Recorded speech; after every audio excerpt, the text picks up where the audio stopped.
Hello everyone, welcome to an all-new Process Mining Café, the last one in this year. And today we are going to talk about activity-based costing. I'm here with a dear friend and colleague, Willem Glasbergen. Hi Willem. Hi Anne. Who has a lot of knowledge about this topic, so I'm glad you are here to talk about this. We are also very glad to have you all in this session again. As always, you can talk to us while we are on the air.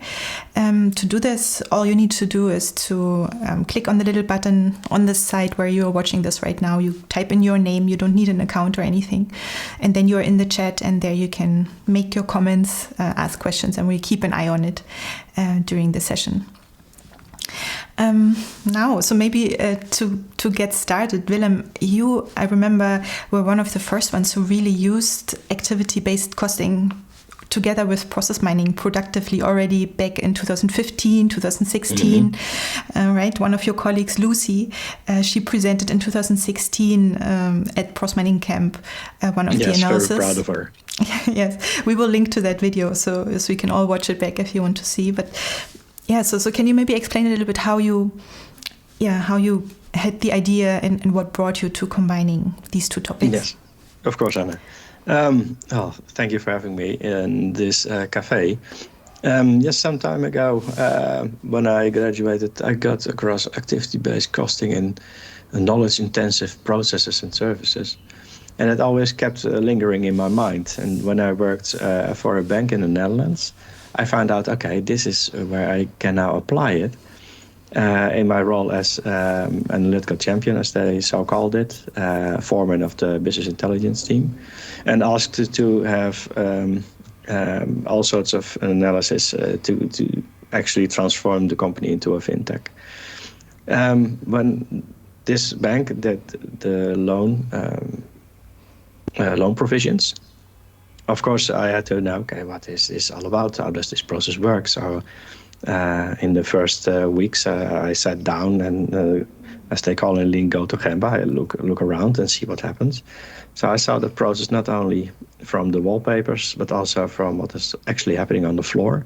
And every day, even more, I saw it throughout the data.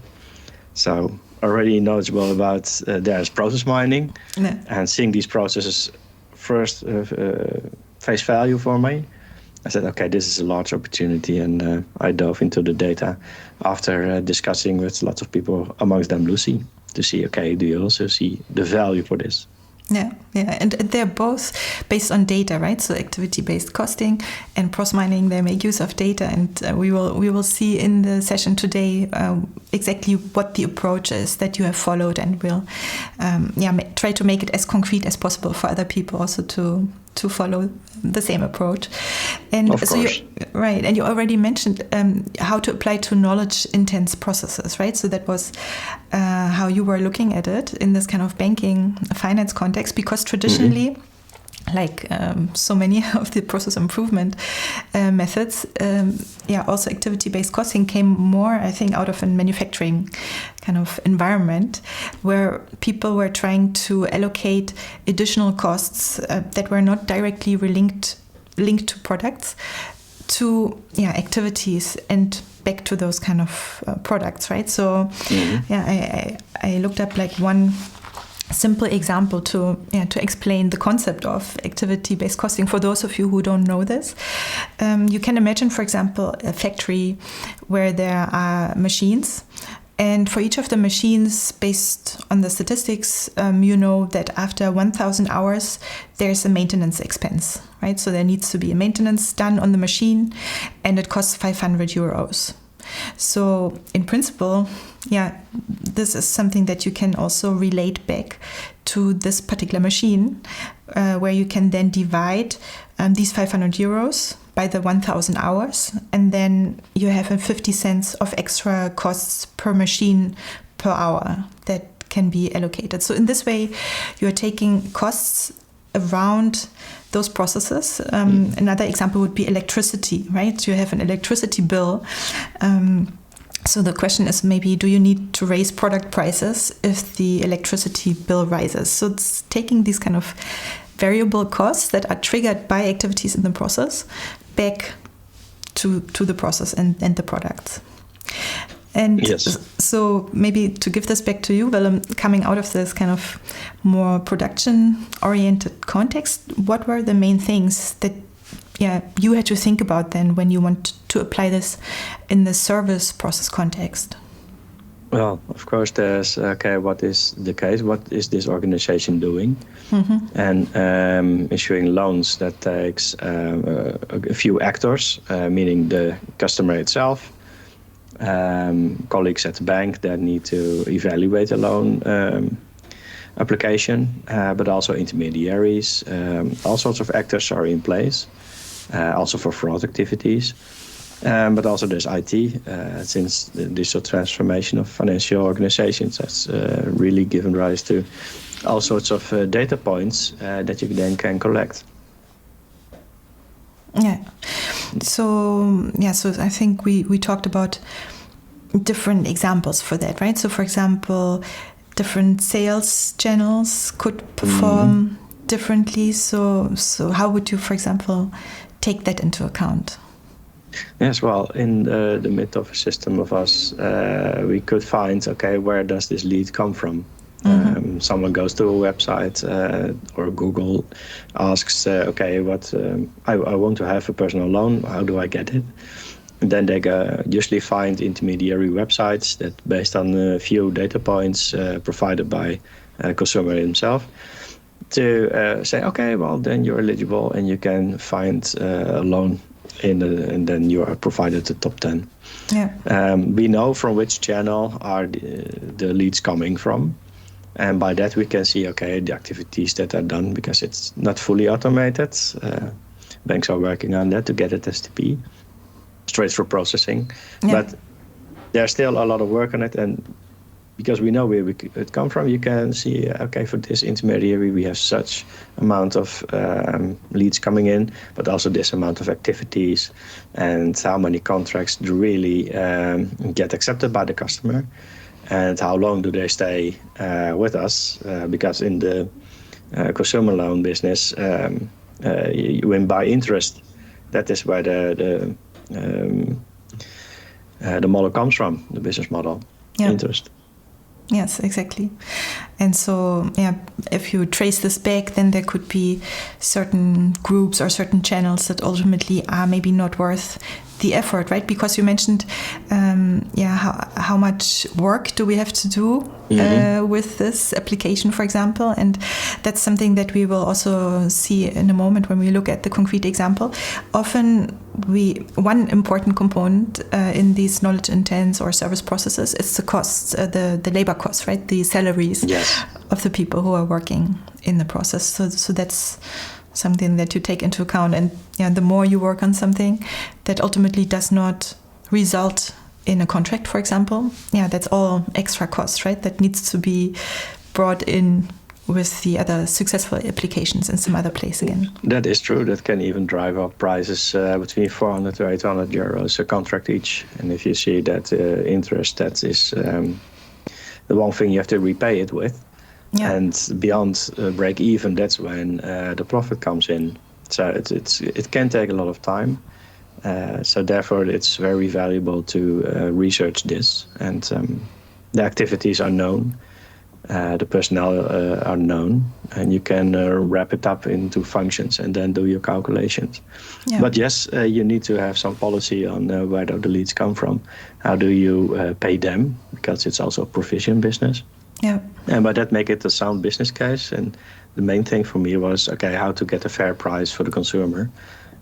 Because if there's a lot of activities for nothing, and you could see it from miles away ahead of it, then that would be a better thing to stop earlier, or at least I went to the board and put it on their table and said, well, guys, did you know about this? It did lead to some strategic interventions, yes. Yeah, yes, exactly.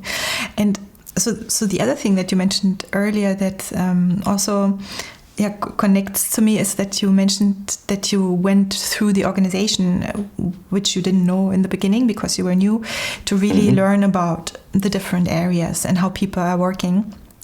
And also that at some point in time, you mentioned that in your analysis, you often tended to make groups, right? So to look at the process into kind of, you make like buckets, like for example, you could make these buckets based on the different channels, like you just mentioned in one scenario, but that's how you can look at the process from different angles, right? That's one thing that process mining allows you to do. You could also look at the ones that are, for example, successful versus the ones that are not successful, where the customer, for example, applies for a loan, but then doesn't take it. Maybe they go to a competitor or something, right? And you can then make the calculations for bucket number 1, bucket number 2, or multiple. But to know which types of buckets to make, that's something, that doesn't come automatically, right? The process mining tool doesn't tell you that. You need the domain knowledge and the understanding of the process behind it to know what makes sense, like which kind of buckets do you want to make. Yes, that's an excellent point you raised, because in the end, it is in the action that the real value comes. So if there is like legal obligations to do some checks, of course you will do them.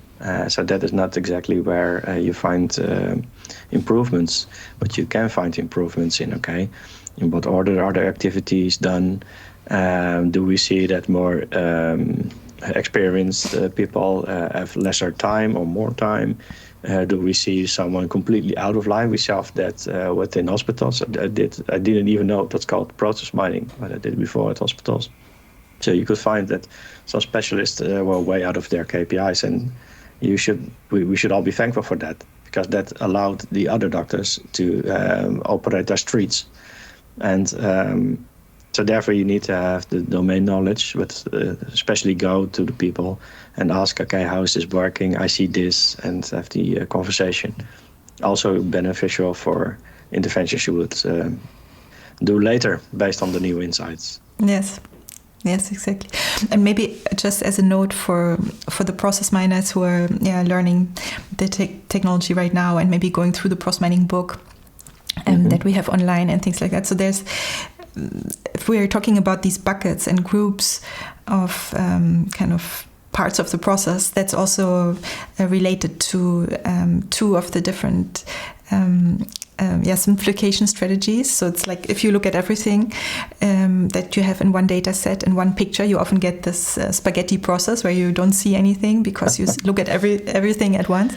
So you have to break it down. And there are different strategies to break it down. But one way is to have it split up based on an explicit attribute, which you might be able to do if you have, for example, we were talking about the channels before, you probably have an attribute, so then you can really filter by this attribute. But some of the examples that you gave, like the order of activities, for example, do you do something or do you not do something, or do you do things in a certain order? That's what we then where you have the semantic variance, that's how we call it, where you basically make these buckets based on behavior. And that's, of course, something that process mining is very good at and allows you to do very easily by combining different filters to group cases based on a certain behavior and then analyze them in this way. That's true. What would also help is to sift through the data and see if there's a natural order of activities to flow. 1 is always followed by 2 and 3 is always followed by 4. But in the data, you see sometimes the other way around. We did find that, and then we came across some data quality issues. If you have like 5 machines that distribute all the influx of leads coming in, and throughout this journey, you're on one machine and then on the other machine, and to get a pleasant customer journey. But we saw that that caused because of the time was not synced. So there was one machine an hour behind, or the other one was 2 hours ahead. Yeah. So therefore, these orders came out not nicely. So we looked at the spaghetti, said, "This is not right. This is not possible." What the data says it's true. So that's why, again, you need to go not only to the floor, where the colleagues were for all the approvals, but you also have to go to your colleagues from IT to ask, okay, what could cause this? Because we see some things that are also in the application not allowed. It's also a good thing for conformance analysis. And then we found out that we could compensate for that, and then IT synced them all, and we were back on track again. Yeah, That's a really important point. So I think we should make data quality, yes. Data quality. Let's stress that once more, because of course with the data analysis technique like process mining, data quality is essential. If you want to make improvements in the process based on the data, then any problems in the data, they affect the results that you get. But in a way, if you do a cost analysis, it comes on top of that, right? So you need to be really precise, and you need to have confidence in the data. So that's why validating the data is like a first step that you need to do before you make any decisions on this type of analysis. Yes. And we will also in the example in a moment we will show this a little bit more. But I also want to stress the other point that you mentioned with this data quality example, where you had this issue with these kind of differences, is like you mentioned, you need also for that you need the domain knowledge, right? You need the understanding, like where does it come from. In the process to then understand the problem and to fix it. So, yes, well, what helps is to ask the loan officers, can you provide me like 5 or 10 cases that went really well? Find the happy flow. Yeah. That is really beneficial. Also to see, okay, if you come across other patterns, to ask the right questions and to find out, is this true, or is this data issue, or is this something else? Yeah. It's all about trustworthiness of the insights you get from process mining activity. Yes, exactly.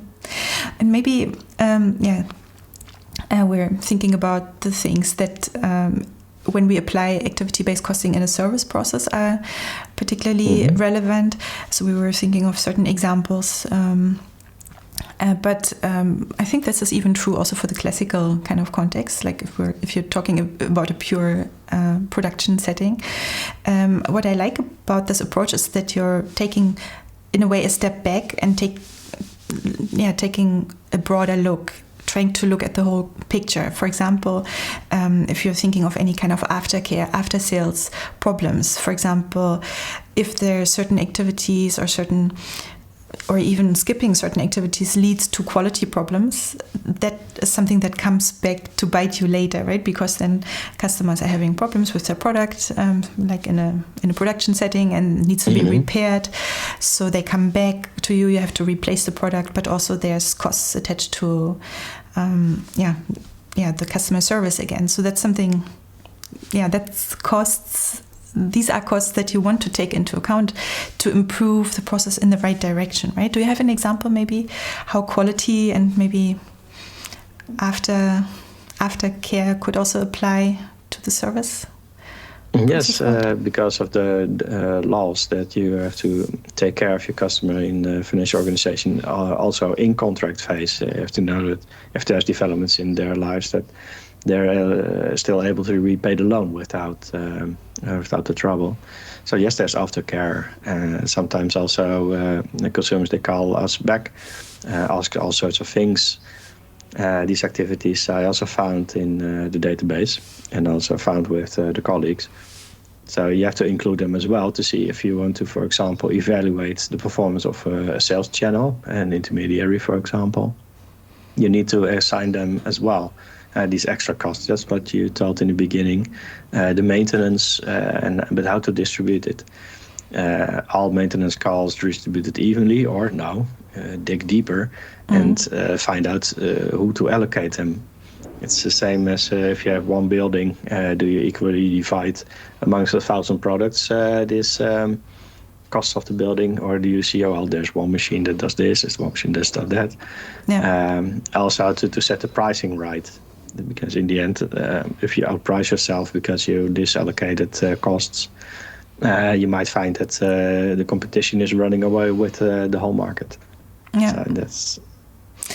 Yeah, but how to divide things? That's another good point. It's of course one of the challenges maybe while approaching the analysis this way. How far do you get, right? How many of the costs and how detailed do you attribute them? Because I can imagine it's a little bit like when you build a simulation model to simulate a process. You can never simulate the whole reality, the whole real world, right? There's always something extra. Oh, I could model this type of behavior, or people taking a break, for example. But at certain points, at a certain all point, these things are there. Yes. Yeah, it doesn't add anything anymore. So you have to find the right balance. Like, where do you really capture something that's relevant? Yeah. Yes.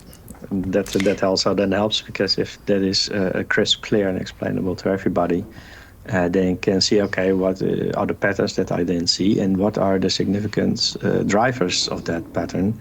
Why does someone go to the happy flow, and why does someone go to another flow? And then find out if there's a good reason for that, or you can have new interventions, or it's always for further research. Yeah. Exactly. Okay, so maybe that's a good time to move to the example that we wanted to go through together. So let's see if I can share my screen.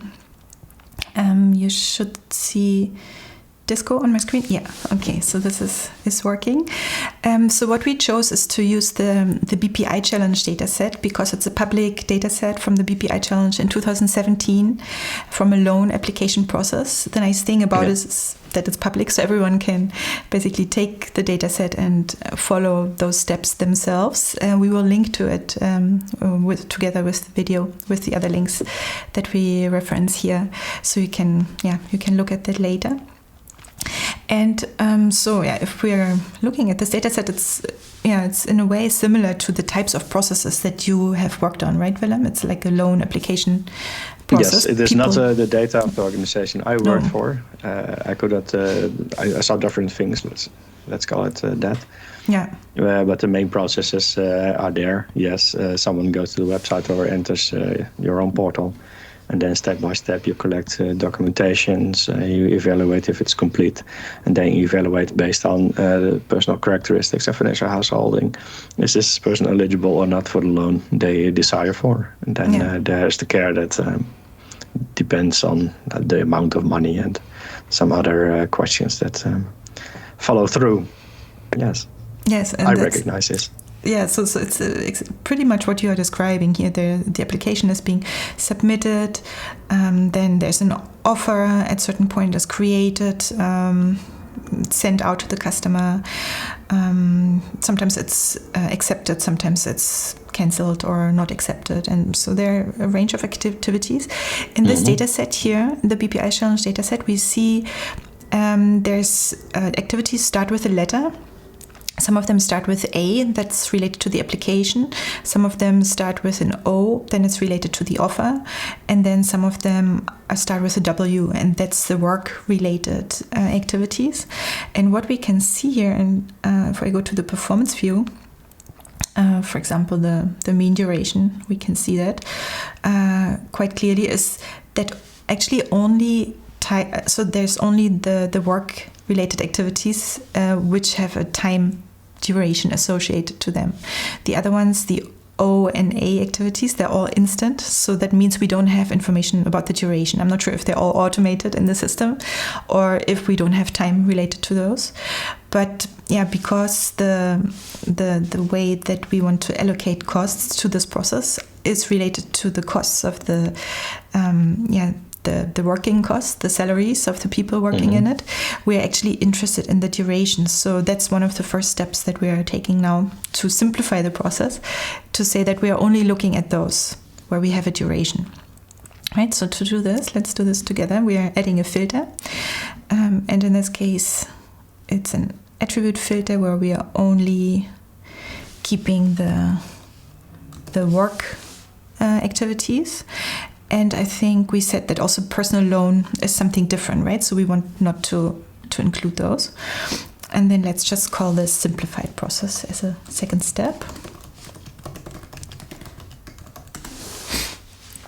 Yeah, so now we're basically removing all those offer and application related events and only retain the work related ones. And we can see here in the lower left corner, we are still looking at 100% of the cases. So all of the applications are still in there, but we're looking at only 60% of the events, right, of the steps in there. And now, so that would be already an example for how we could analyze this process, right? First of all, we see there's quite some time associated to this assess potential fraud activity, but maybe that's something that that's not something that we can just remove because it's a legal requirement, right? Is that something typical that happens in these processes, that you have to check, that you have these kind of checks? Is that something that you know? Yeah, there are some telltales, since not everything is based on source data. Loan strips do come in with paper, or at least at that time. And there are some patterns that you check for. We are by law that we need to do these checks to prevent money laundering, but also to prevent, for a big part, that someone does not get a loan that is not cannot carry. Yes. It's very important. Are there specialized teams that do that, or is it? Yes, it needs more specialized education, yes, and trainings. Yeah. So although it looks like maybe there's where we spend a lot of time, actually also if we're looking at the frequency, for example, it's only a small portion, right? So always when you're looking at where you spend a lot of time in the process, actually it's always a good tip from a performance perspective, not just to look at mean or median average times, but to look at the cumulative time, and you can then have a secondary metric like the mean or the median to also show how much time it was on average. But the cumulative time takes the frequency into account as well, so that you naturally have that ingredient included, so that if there's an activity that maybe doesn't take that long, but you do it a lot, then it accumulates, right? So that's kind of the advantage of using the total duration. And there we can see another area that's for this process here would be an improvement area, because we see that there's a lot of incomplete files. So this means that the dossier, if you want, that or the application documents that the person sent in, they were not complete, right? So they had to call after them or get back to the customer to request this missing information. It takes a lot of time. Yes. So that would be a typical scenario, like what we discussed before with these buckets, right? So to look at, for example, the ones where this happens, that the dossier, the application documents are incomplete, and the ones where that doesn't happen, and then to compare those and see what the difference would be. So, for example, if we follow this route and say, well, let's investigate those incomplete dossiers, one thing is that you always do in a process mining analysis is to think about the baseline. So for this analysis, as a baseline, here there's still applications that maybe just came in yesterday or just had a first look. We just had a first look at, but they are not in this phase yet where we received the application documents. So that's why, as a baseline, we should only look at those cases that actually arrived at the validate application step. So that's what we are going to do next. So if we click on this, we can say filter this activity to mark that this is a mandatory step, and then let's make this the baseline for incomplete dossier investigation. Yes, I like this stepwise approach. You can always go back and see, okay, this is what I did. Because especially when the insights are impactful, you get a lot of questions, especially by the board and management below. So you need to have this trace back to where did it come from, what were your decisions on the data, all to make it as convincing as possible. Yeah, that's a good trail. That's true. Yeah, people want to know what is this based on, and then with process mining you can always go back, to the data. So you can always get concrete examples, like here, this is where we had this problem or where we could observe this pattern. To have example cases to investigate further, but also just to look at the filters, for example, that you applied. Right? Did you make the right selection, the right segmentation? To really explain. So like you said, it's a trail of transparency that you have to explain everything. Very good point. Now, so we have the baseline for this, and then now we can make the grouping, right? So the bucket 1, bucket 2. So for example, here, the first bucket would be the ones where we do have at least once this kind of incomplete step. So for that, I would also say filter this activity. So all the ones where we had incomplete cases. So these are the incomplete ones. And then, once we apply this filter, we can then see only the portion of the cases that had this extra step where we had to call the customer to ask for this incomplete information. And so once it's there, my computer is really a little bit slow today here. It is a lot to process. It's not that. It's good. Yeah. So now we have, it's actually a big portion of the whole data set where we have this. We have 68% of the cases. So that's more than half, right? So 70% we actually have to make this step. That's probably not what you would want to have, right? That's definitely something where you could improve the process to make sure that the applications come in more complete, or maybe completely filled in with all the information that you need. Mm-hmm. And we can also see if we're looking at the throughput time, of course, we could see how much time it takes. So for example, here in the overview statistics, we see that the process takes 17 days median, 20 days on average. And if we would compare this now with the opposite, so we would make the opposite filtering. So now we are making the second bucket where we say not mandatory, but exactly the ones where this never happened, right? Where we never saw this kind of incomplete activity, so never incomplete.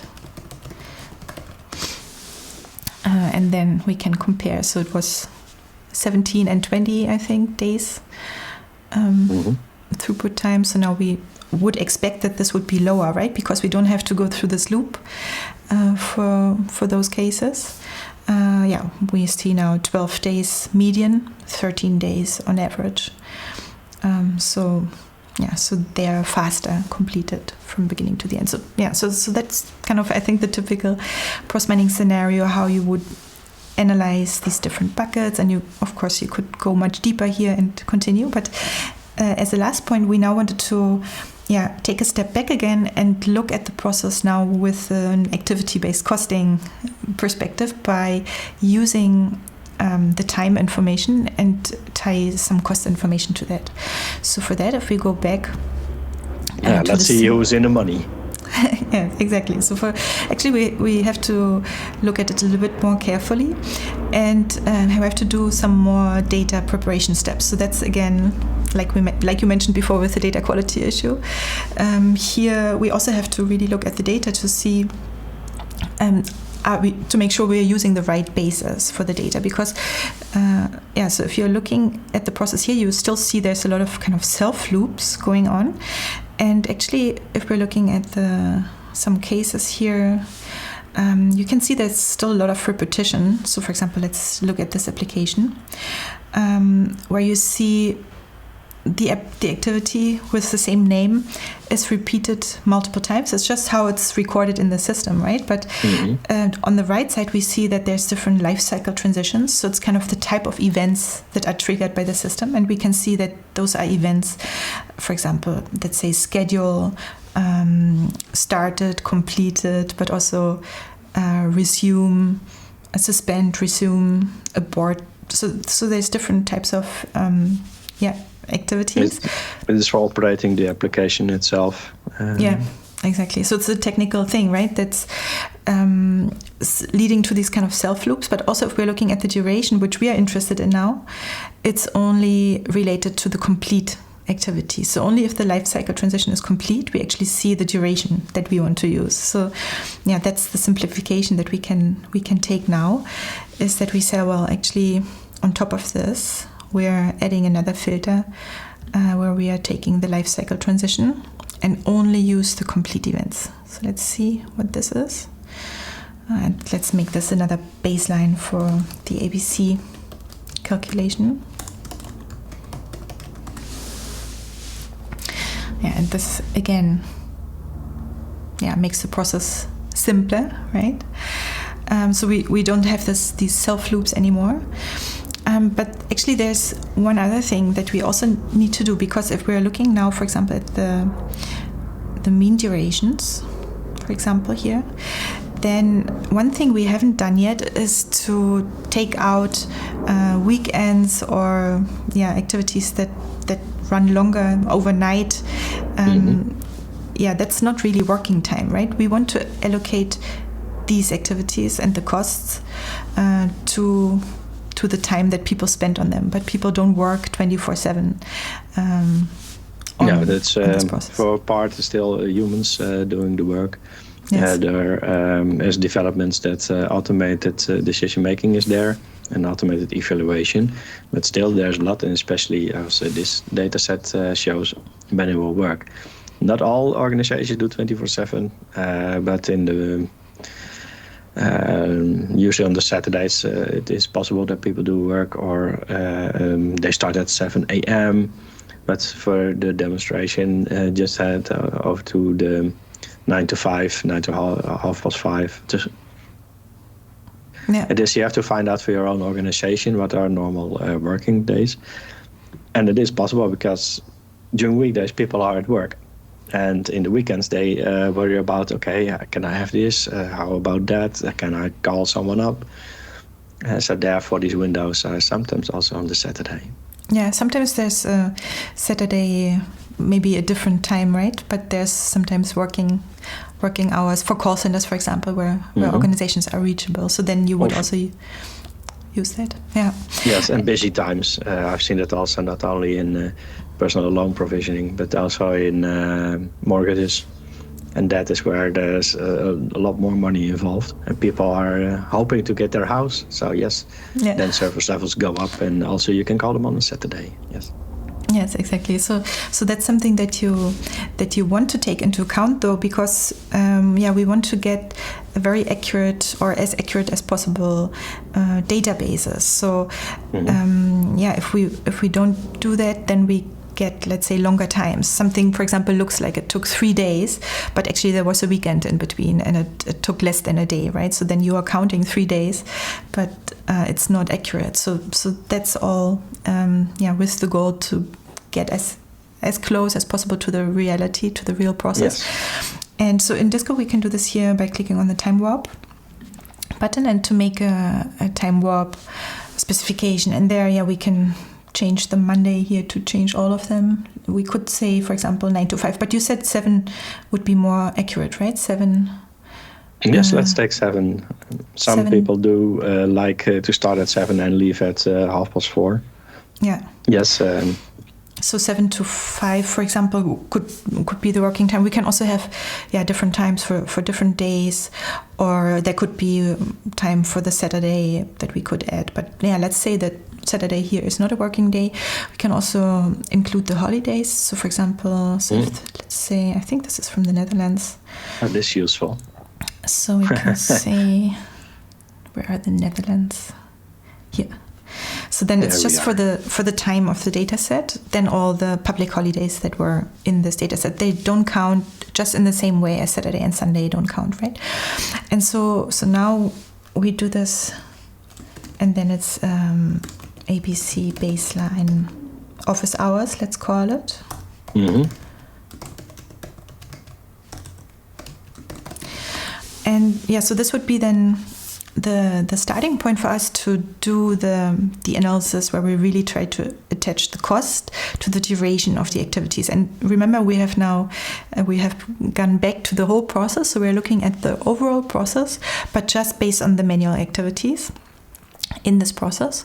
And this is what we are now taking it as the baseline, and where we are going to export the statistics, and then we will show how we connect the calculation to get to some actual cost numbers for this. So this is now the corrected. These are the corrected numbers, right? So they're a little bit lower, and because we have removed the non-working time, so they're closer to reality. And this is now the basis that we can take to go to the activity statistics here. So just below the overview statistics, we have the activity statistics, and there we can through right click we can export the table. So any statistics in Disco can be exported through right click. So let's do this here. We export this just to the desktop, and there we say save. And the statistics that you can see here are the frequency statistics. So how often did each of the activities happen with the relative frequency? But then also we have the timing information. We have the median and the mean and the range. And what we are going to use is the mean duration and the frequency information. And based on that, we can do the cost calculation. And yeah, so if we are opening this file, we can actually see this. So let's not open it. Open it in Excel. I could also preview, but I think in Excel we can see it a little bit bigger. So let's open it in Excel. And so there, we see exactly the same statistics that we just exported. So I make it a little bit bigger, maybe making the font a little bit bigger. So here we can see we have exported exactly what we just saw in Disco, right? The 5 activities, and then the frequencies and the relative frequencies and the durations. And what you can see in the export that Disco makes is it includes the durations in human readable format, just like as you can see it in Disco itself, but it also includes, for example, the mean duration, not just in this human readable way, but also in milliseconds. And milliseconds, that's the basis based on which you can make your own calculations, right? Usually you don't want to look at the times in milliseconds, but based on that you can calculate anything. So you have kind of the full information available for your own calculations, and that's exactly what we are going to use next. And so to make this a little bit easier, we have this prepared. I can show you. It's exactly the same file that we just opened here, but I have added 3 columns, and those columns that I have added, they are in blue, right? So they're highlighted in blue, and we are walking you through our thinking and our approach here together. So first of all, like I just mentioned, we have the mean duration, human readable, but also in milliseconds, and now we have added an additional column to calculate the mean duration in hours, because we have the employee costs in hours. Do we usually have them already in hours, Willem, or do you have to calculate the hour raised based on some kind of salary backwards, probably, right? I usually go then to what is all the formalized documentation on the function house, the salaries included, and then go, okay, what is the standard work week? It's like 40 hours or 36, and then I really dive into what it should cost, including work, employee costs. So it's not only gross salary, but also benefits like the extra month or holiday payment, insurance. So that would be included. So you add that on top of. It is the most safe thing to do, unless you know that the whole population is on the end of its scale, and then you take function maximum salary. But usually people don't like it if you go directly to their salary. And there's no need for that. You can work with bigger numbers because it's based on a function profile. Yeah. And that has to do with the importance or the need for training in the process, that step of the process. Yeah, that makes a lot of sense. Okay, so that's a good tip. And then so to get the basis for this calculation where we have the hour rate, we need the activity durations in hours, and for that, as you can see here at the top, you can see the formula. It's just taking the milliseconds, dividing it by 1,000. So then you're from milliseconds back to seconds, right? And then dividing by 60 by 60. So you're going to back to seconds, minutes to the hour. So that's what we have by hour now. Then this is what you need to determine. That's what you just you explained how we get to that from the function profile salary. We see that we have 5 different activities, and they have different different amounts per hour. How do you look at that? Are these different specialists who do these jobs, different function profiles, or how is that determined? Yes, that also depends on how large the demand for the loan is, that you need approvals, or your dossier is getting handled by someone with more skills.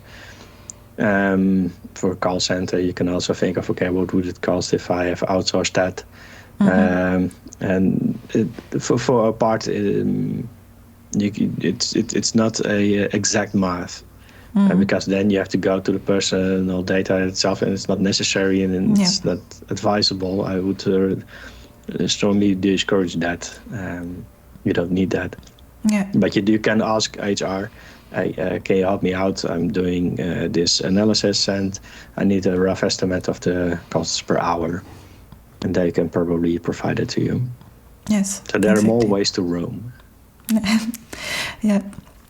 No, but that's exactly also what we did here is based on your experience and based on what would be a typical hourly rate in a process of this type for these types of activities, right? So we assigned different hourly rates, and we can see that there are different ones. For example, the assessed potential fraud is one of the more specialized one, which is here allocated with 90 euros per hour, whereas some other ones are a little bit lower. So there's a range between 20 euros per hour up to 90 euros per hour. Yes, so you could have this idea to call someone up based on a pre-described instruction. It's some different skills needed then to assess is there a potential fraud at hand or not. Yes. Yes, and it's good to see now that within financial services, these costs of know your customer are in the realms of 20-25% of total personnel. So there's huge benefits to have this research and see, okay, why does it happen, and can we find out sooner? And then find out, okay, what are the determinants, the variables or characteristics to see it in an earlier stage. Yes. Yeah, that's again the idea of the buckets, right, where you have different types of processes. And for example, if a process is not successful, so it does not lead to a successful application for the loan being actually provided to the customer, then ultimately all the steps that you make on the way, they are just costs, right? What you want to know, if it doesn't work out in the end, you want to know as early as possible. So can you know as soon as possible to avoid making these unnecessary costs? Is this what you're referring to? Like to find out as early as possible? It is possible, but it's always a human decision. You cannot say someone that is eligible for you cannot have it. That will be a violation of laws. But you can see, okay, where do we ask questions sooner? For a part, it is still a manual process. People are getting phone calls or emails asking about, hey, can you explain this? We see that. Sometimes if you have to ask, if people are, for example, are divorced and there's alimony that needs to be paid, it's very hard to get that. You have to call someone up and ask, okay, I see marital status divorced. Is there an agreement that says something about payments? Because you have to calculate very carefully the available loan space that is there to repay. Yes, and the sooner you know about that, the better. Yeah. Okay, so if we come back to the example, then you can see that's the second blue column that you add to the exported file that you export from Disco, and there you fill in the hourly rate for the different activities, and then all you have to do is add them up. So basically, you calculate the hourly rate multiplied by the frequency, multiplied by the mean duration per hour, right? And this is the total cost that you then have for the full process. And that's the third column here at the beginning where we have added those. And then below, the last thing we did is we added up all of the costs. So for all the activities together, we added up the total costs, and then we divided them by the number of cases. So in this data set, there were 18,213 cases. And then if we divide the total cost by this number of total cases, then we end up with 592.62 euros per case. So a little bit less than 600 euros per case in costs of the organization of handling these loan applications. So that's then the starting point for first gut check, right? Willem, like, is this close to, is this even possible? Is this? Oh yes, calculations I've seen do vary between around 300 to up to 700-800, and even more depending on how difficult closing the case was. Yes. And not every case gets into contract, and even those that get into the contract phase, because it's free for consumers to go to the competitor or to repay their loans, to settle it immediately. It's not always that loans get beyond break even. And so you can forecast, okay, these are the provisions that I need to pay to the intermediary. This is the interest I get from the consumer contract. So how many months do I need to sit this out to get break even? So it's the cost which you calculated. Yeah. Yes. You pay the provision, and then you do the math, and that can sometimes take a lot of months. Yeah, but we also see, again, it needs domain knowledge to make this assessment, right? So someone who doesn't know the process or the space, it would be probably hard for them to know, well, is 600 euros per case, is that close to reality? Can that be accurate or not? But that's maybe a little bit counterintuitive, but that's kind of what you need to do first to validate for the overall process. If your data is accurate enough to then continue to make really cost analysis for these different scenarios, for these different buckets, like we have explained, right? So that would be something you do for the full process first. And then once you are confident that the data is right, then you can make these different scenario-based analysis to analyze different improvement ideas. Yeah, then you zoom into, via what channel, what intermediary did it come through. I could not see it in this data set, but you can imagine there's banks that operate, just go directly to them, direct writers as they're called. And some they do work with intermediaries that they do add value for a part that they have the screening and they pick up the customer. But in the end, how much value do they add? And that's you visualize quite fast, actually, using this technique. And then you can roll it up into a top 10 that do perform well, and the other way around. So then you can go to the action and ask the salespeople, can you go ahead and make some appointments to call them up and ask what's going on. Yeah, exactly. Let's not forget about that, because then you need to make the link indeed to do something with that, to act on that, right? To make really operational changes, to make the improvements based on those. Yes, and especially if the first reaction is what, so much, this amount of money, then you're good. But you do need to make sure you have your the evidence there, and checked with other people, because you're taking also a lot of risks. Because sometimes people think the business is going in that direction, but for some it's going into that direction even better. And the gut feeling. But fact-based, some get a cold shower, so to say. Yeah, you need to prepare for that. Yeah, I can imagine. So it's one of the lessons also from this exercise.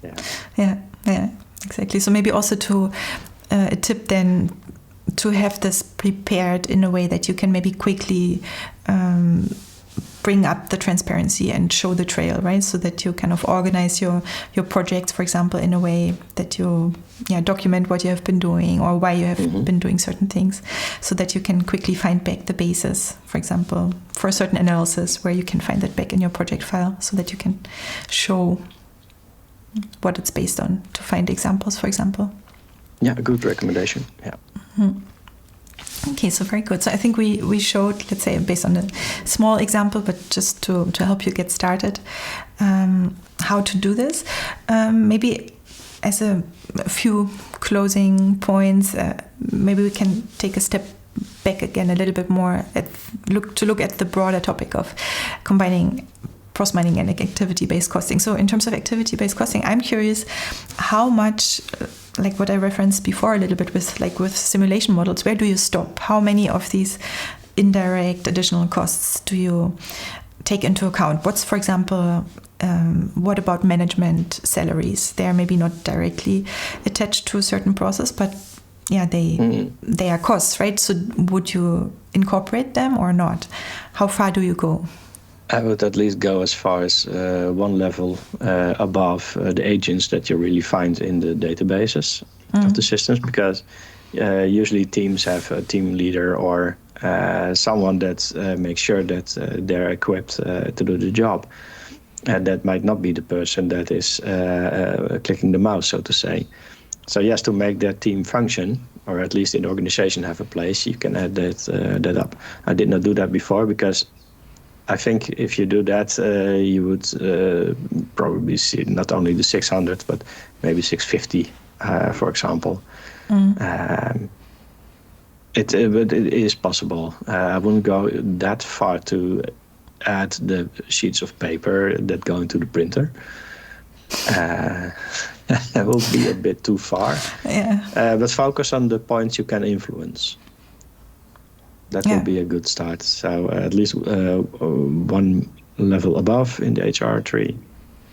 And maybe if there's some, I'm thinking out loud, if compliance becomes a growing part of the profit and loss, then that would also be a good thing to take into account. Because in the end, it is what do you make the money with? It is the loans you have provided and the interest that flows from them. So in the end, everything has to be paid by the interest people pay you. Yeah. So you can ask the CFO, okay, what are the main drivers for your P&L? And then see if you can go to the relations over there. Okay, very good. Yes. And then one other question that I had, I mean, this whole method of activity-based costing comes from a very different place than a business process analysis, right? It comes really from accounting, from the accounting side. So I'm wondering, who are the people who are using this typically? And is this something that's kind of as a method, it exists and it's fixed, or are there innovations in this field? Is this still an active field where people develop kind of new things, in activity-based costing? Do you have any insight in the community aspect of that? Not that I haven't seen this before, otherwise in that study from a graduate a long time ago. I have to look into the research papers and the journals to see if there's news on that, but I haven't seen that. I've been talking to some auditors in the field, also within the government and other agencies. And yes, process mining is getting tracked, but when you also tell, well, if you combine it with the personnel cost, you can get a very good answer in, okay, where can you do something about something? And did you know about the cost to raise awareness? I haven't seen any really structured approaches, but I can make a structured approach for this to at least have the community experiment with that, and please share your learnings so we can all get better on this. Yes. This really made a good impact in the strategy of where I was. Did also yield some lessons. That's why you have to involve the people from the beginning. If these things come as a surprise, you may not be surprised that some people like you, some people might not like you anymore, because you're working on transparency. Yes. But in the end, it is good. It is in the benefit of, in the end, the consumer that pays your loans. So. Yes. Yeah, exactly. yeah, that's something always for process mining, right? That's something you have to take into account, and also prepare the people around you to make sure that they are with you and don't see it as something that you use against them in some form. So the cultural aspect is, I think, really important. But yeah, thanks. We can make something of this if the audience would appreciate it. Then yes, that's fine. It will be really good, yes. So you can make maybe kind of a summary sheet or something like of the approach that you have followed, and we can share that with the viewers. Would like that. Yeah, that would be great. Thanks so much. Well, thanks a lot for sharing your experience, your views, and for going with us through this concrete example. Is there anything else maybe we forgot or we should mention about activity-based costing or process mining? Any last words? No, I think the real value is what you've shown in the previous cafes as well. And I remember there's also some about the data management, the data quality of it. Usually when that hurdle is done, the more the benefits are actually, well, you've seen it in the demonstration of the disco, how good it is to swim through the data and see actually the processes, because it's not about the data, it's how can people relate to what you see in the screen and their daily practices.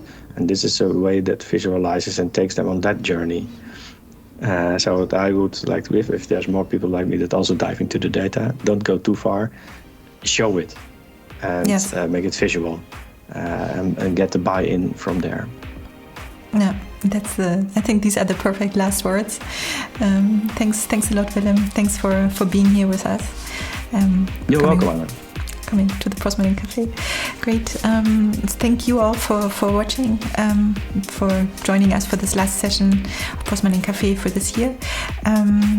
We will send out the recording with all the notes that we mentioned and with the cheat sheet that Willem will make for us. So stay tuned for that. Probably next week. End of next week. And yes, we will be back with another Process Mining Café in January, and there we will talk about the role of the data analyst. So see you all back then, I hope. All right, have a great end of the year. Bye-bye. Thanks everyone. Bye-bye.